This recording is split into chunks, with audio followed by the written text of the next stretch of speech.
پانچویں پیشین گوئی جو حضرت نبی کریم صلی اللہ علیہ وسلم نے بیان فرمائی ہے کہ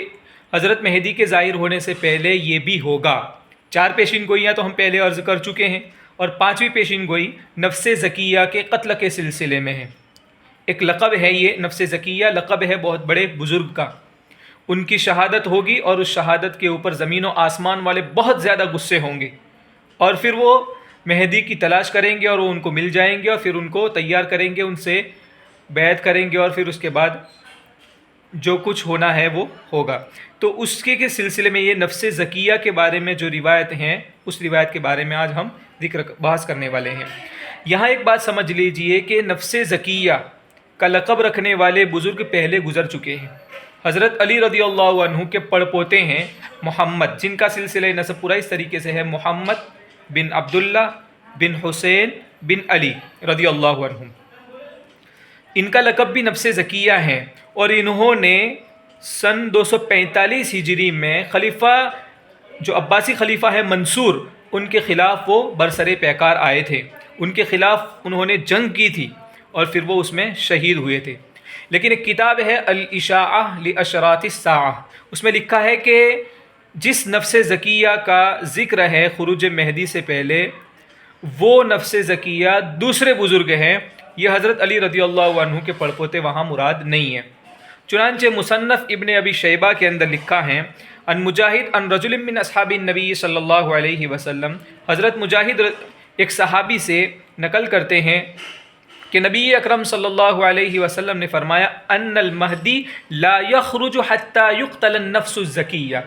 کہ حضرت مہدی کا خروج اس وقت تک نہیں ہوگا جب تک نفس زکیہ کا قتل نہ کیا جائے، جب تک نفس زکیہ کو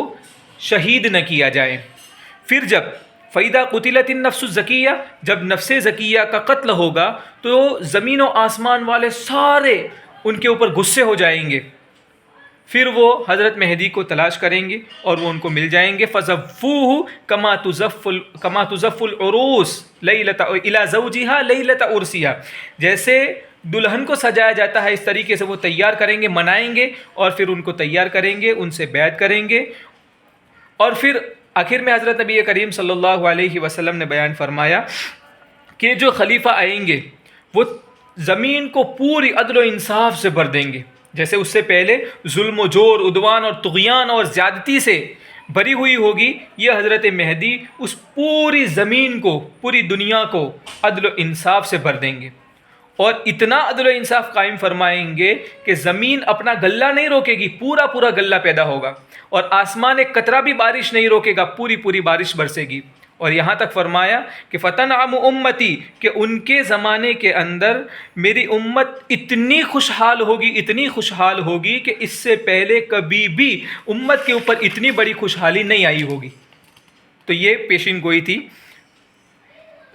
پانچویں جو حضرت نبی کریم صلی اللہ علیہ وسلم نے بیان فرمائی تھی۔ یہاں رک کر ایک بات سمجھیے کہ جو روایت ہے، اس روایت کے 4 روات ہیں، اور چاروں کے چاروں راوی ثقہ قرار دیے گئے ہیں۔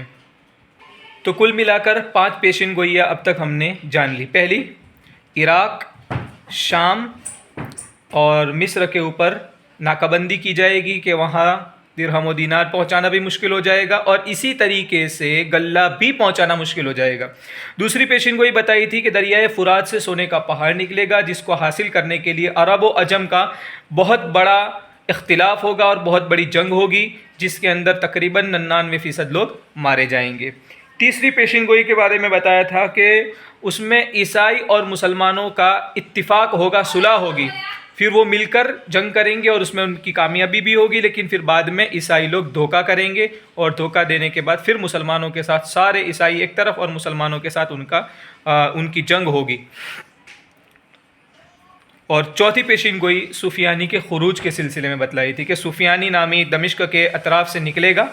شخص، اور وہ اس کو قبیلہ کلب کے لوگ اس کی پیروی کریں گے، اس کا ساتھ دیں گے، اور یہ سارے مل کر مسلمانوں کو بہت زیادہ نقصان پہنچائیں گے۔ اور 5ویں پیشین گوئی جو آج جانی ہم نے نفس زکیہ کی شہادت کے سلسلے میں ہے۔ آگے اور